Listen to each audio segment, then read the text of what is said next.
Bonjour les amis, je voulais déjà hier vous faire une vidéo spéciale sur mon petit week-end à Place d'Armes, ma petite intervention sur la liberté d'expression, ma petite intervention sur la table ronde, le plaisir que j'ai eu de rencontrer nombre d'amis, nombre de personnes que je ne connaissais pas mais qui me connaissaient et qui me disaient qu'elles aimaient beaucoup mes vidéos, qu'il fallait que je continue et tout. Bref, ça fait plaisir. Et puis hier, vous avez vu, à cause de Tanguy, j'ai pas pu, il y avait quand même une urgence et je voulais le faire aujourd'hui. Et figurez-vous qu'aujourd'hui, je me suis pris un électrochoc. Vous savez, de temps en temps, il vous arrive dans la vie, un événement provoque chez vous une remise en cause totale, vous amène à vous interroger sur la vie que vous avez menée, sur les choix que vous avez faits. Et moi, c'est ce qui m'arrive ce matin.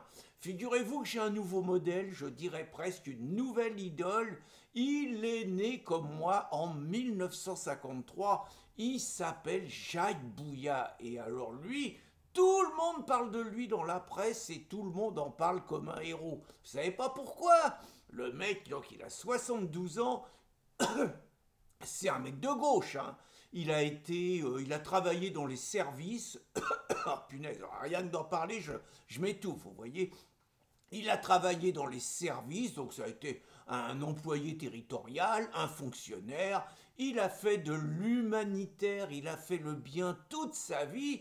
Il a été en retraite pas trop tard. Il était conseiller municipal à Lorient sur une liste de gauche.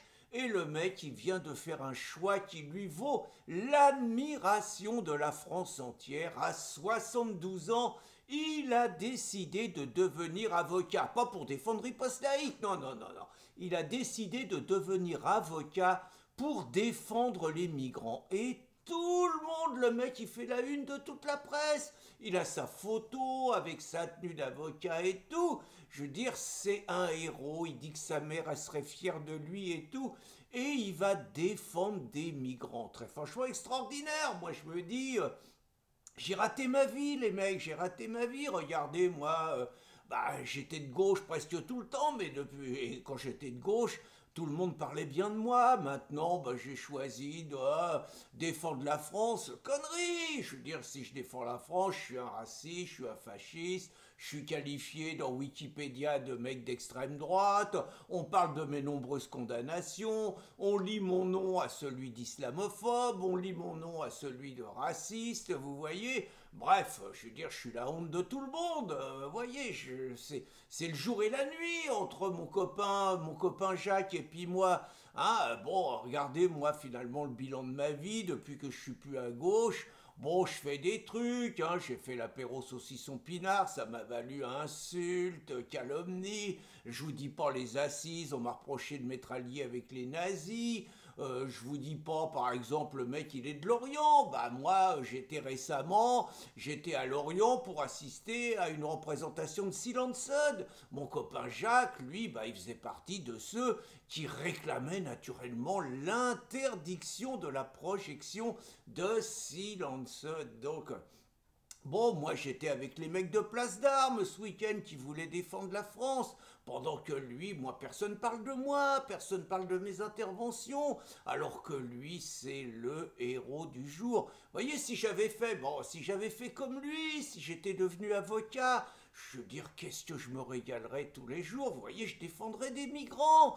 Bon, par exemple, le président du tribunal, il me dirait, bon, maître, c'est bien beau, mais votre client, il a quand même violé avec un couteau sous la gorge, il a violé une petite fille de 14 ans qui se promenait et tout.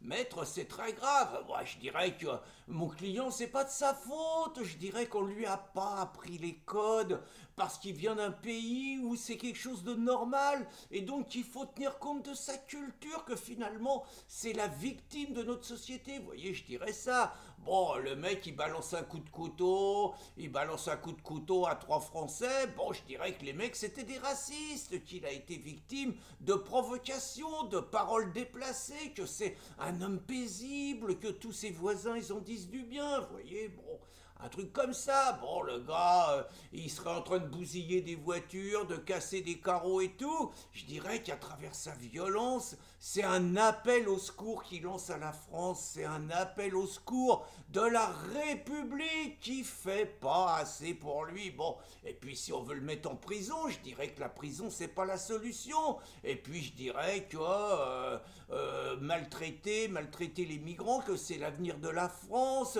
que c'est lui qui va payer nos retraites, que c'est du racisme de mal les traiter, qu'il faut faire venir sa famille, que c'est si on fait venir sa famille, qui va s'intégrer, qui va s'assimiler peut-être pas, mais s'intégrer, qui va finalement être plus épanoui. Donc un homme épanoui, il est moins dangereux, il est heureux. Vous voyez, j'aurais pu faire une superbe carrière en défendant les migrants, en faisant comme lui et tout, quoi, voilà. Donc, je suis pas sûr que je vais continuer Riposte Laïque, les amis. Je suis même pas sûr que c'est pas ma dernière vidéo que je vous fais, et je suis pas certain du tout, dès demain, de pas me lancer dans des études d'avocat pour moi aussi défendre les migrants, défendre les nouveaux venus qui sont l'avenir de la France, qui sont la nouvelle France, comme le dirait mon copain Jean-Luc Mélenchon. Donc je ne vous dis pas demain, je n'en sais rien.